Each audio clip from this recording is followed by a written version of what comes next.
always takes her money away. When I need my money laundered, I'll call you. I cannot believe that Teresa is in another marriage with financial, legal issues.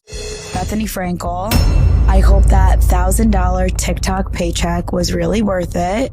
I don't know who Gia is. I know that Teresa has multiple daughters. I haven't watched that show. Okay, so let's get into this recent back and forth involving Jenn Fessler, Gia Giudice, and Bethenny Frankel. It all seems to stem from those reports about Teresa Giudice and Luis Ruelas. Right, the reports about their tax issues specifically. Yeah?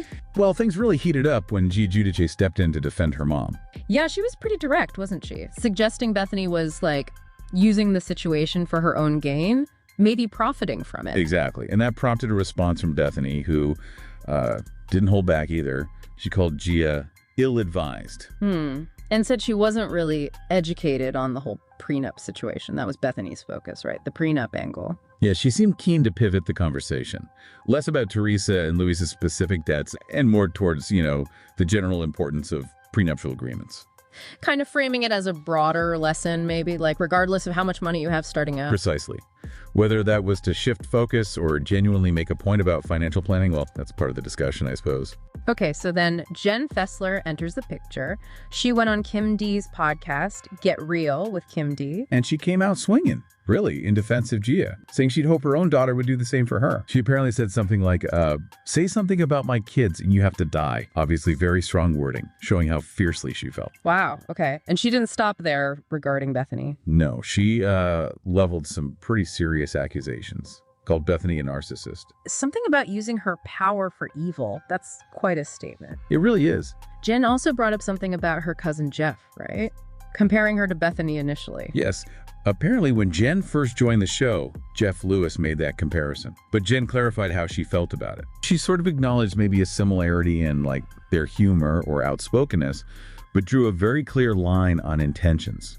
Okay, so how they use their platform is different in her eyes. Exactly. She suggested their motivations weren't the same, that she aims to use her influence differently than she perceives Bethenny using hers. And Kim D, the podcast host, she was on board with Jenn. Seemed like it, yeah. She apparently agreed with Jenn's points and also used some pretty strong words to describe Bethenny's actions, calling them scary and evil. So definitely a united front there on that podcast. Now, amidst all this, there was that strange TikTok quote attributed to Bethenny. Ah, yes. That was interesting. A quote went viral claiming Bethenny was slamming Gia again and, kind of bizarrely, offering to mentor her financially. Right, but Bethenny said she never said that. Correct. She addressed it directly, said it was fake, potentially even AI generated. She actually commented that it was well written, which is sort of a scary thought in itself, but she was firm that it wasn't her words. And hey, remember to subscribe to Real T TV. Yeah, and hit that bell icon so you don't miss out on reality TV news. Good call. Let's start with Brandi Glanville. That first article details her experience after Caroline Manzo accused her of inappropriate touching. This was during Ultimate Girls Trip in Morocco. Yeah, and the fallout sounds devastating. It really does. On the Misspelling podcast, page 6 reported this. Brandi actually said she contemplated suicide. Wow. Yeah, because of the backlash and losing jobs left and right. That's incredibly heavy. Brandi described how it went from giving Caroline a lap dance to kissing her unwantedly, then sexual harassment, and eventually she felt the public saw it as rape. And the consequences were immediate. She mentioned losing multiple jobs, one in Australia too, apparently. And this was before any footage was even seen. It seems like it. So with income gone, she turned to OnlyFans. She did, yeah, for financial support. But then she's dealing with this mysterious medical condition. Yeah. Affecting her face. And it's making it hard to continue with OnlyFans too. And this facial condition, there's still no diagnosis. And she said it seems to be spreading. That's scary. She did say, though, that some other women with really similar symptoms reached out on social media. She also mentioned something kind of specific. Yeah. She chews gum constantly. Gum? Why? To help her lymph nodes drain, apparently. She mentioned pressure in her head and neck. And one last key point here. Caroline Manzo is suing Peacock and Bravo. Right. But not Brandi herself. So the issue is maybe more with the production or the network's handling. That seems to be the implication, yeah. Her legal focus isn't on Brandi directly. Definitely something to keep an eye on now. Brittany Cartwright and Jack Taylor. Right. The next article covers Brittany's interview with People. And she was pretty candid, wasn't she? About the split, and about their son, Cruz. Very candid. And his autism diagnosis adds another really important dimension to it all. One detail that stood out, changing the welcome mat from the couchies to something else after Jax left. It's symbolic, isn't it? Reclaiming her space. Totally. But she described a really tough period before that. 7 months. Yeah, 7 months where they were separated, but Jax apparently wouldn't move out of the house. So she was living in rentals. That's what she said, which, you know, must have been incredibly disruptive. Especially with a young child who needs stability. Mm-hmm.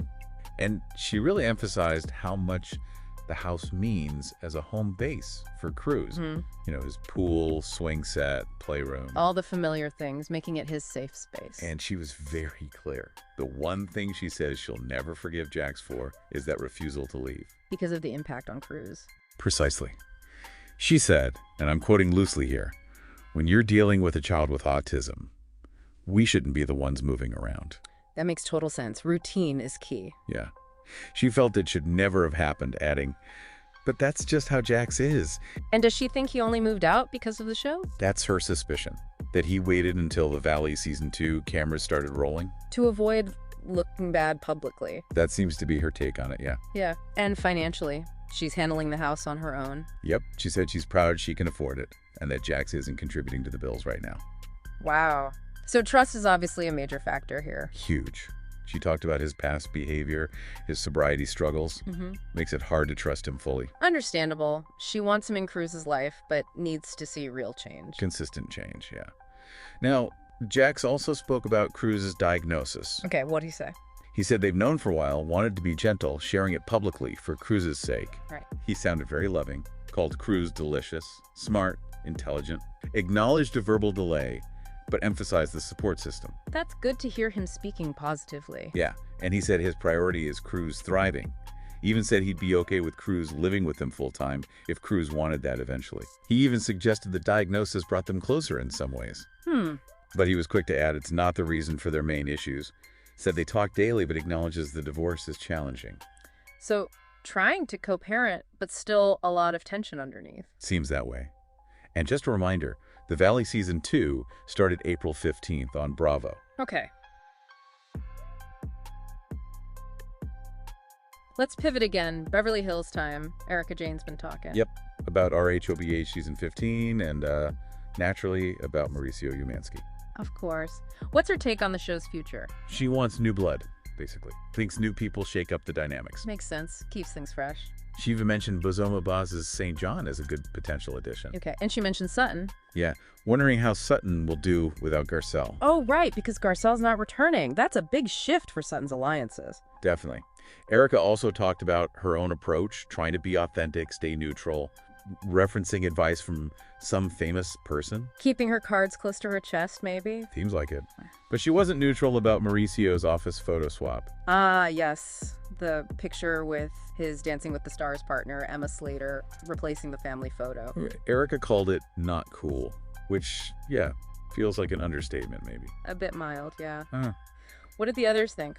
Jennifer Tilly. Jennifer Tilly called it passive-aggressive and cold-blooded. Wow. The point was, he had to know Kyle would see it eventually. Mm-hmm.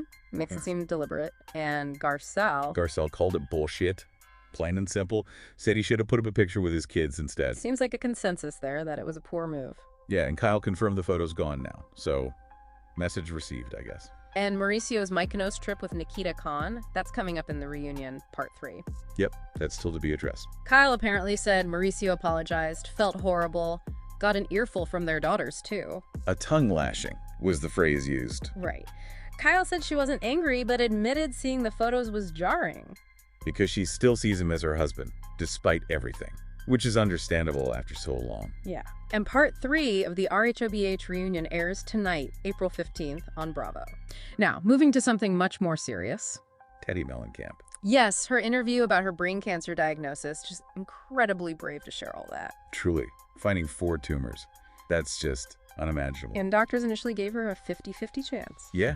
Which she found, pretty unsettling. She made a dark joke about not buying a car with those odds. She did clarify it's partly because immunotherapy is still relatively new, like 10 years old or so. Wow.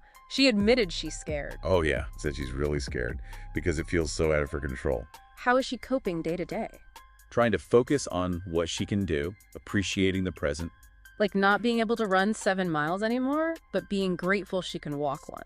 Exactly that. And she recounted the day it was discovered, Edwin rushed her to the hospital. Yeah, she suddenly couldn't see properly, could barely get downstairs. That led to the scans and finding the tumors, then surgery. Must have been terrifyingly fast. Absolutely. Her first memory post-surgery was seeing all her family and close friends there. That must have really hit home the seriousness of it. For sure.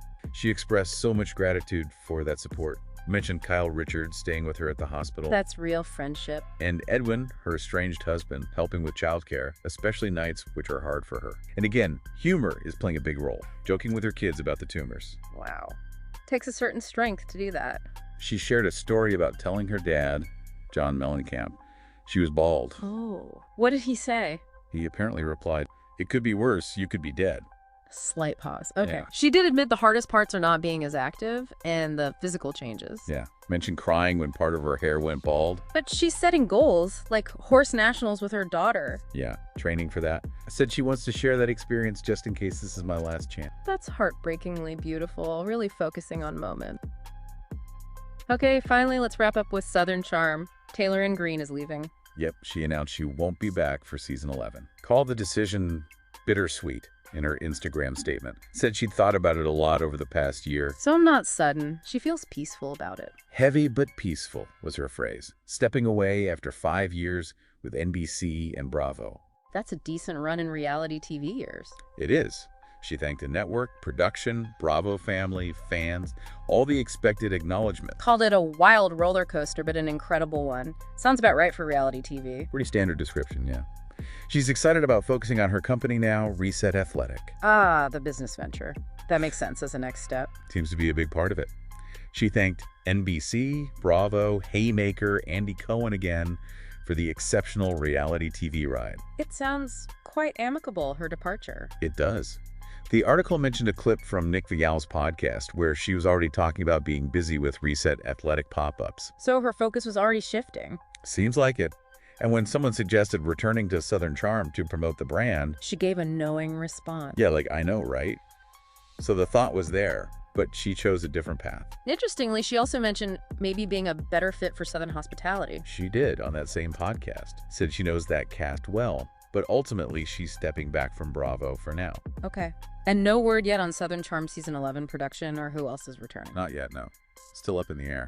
All right, so that wraps up our deep dive through these reality episodes. Thank you, until next video tomorrow.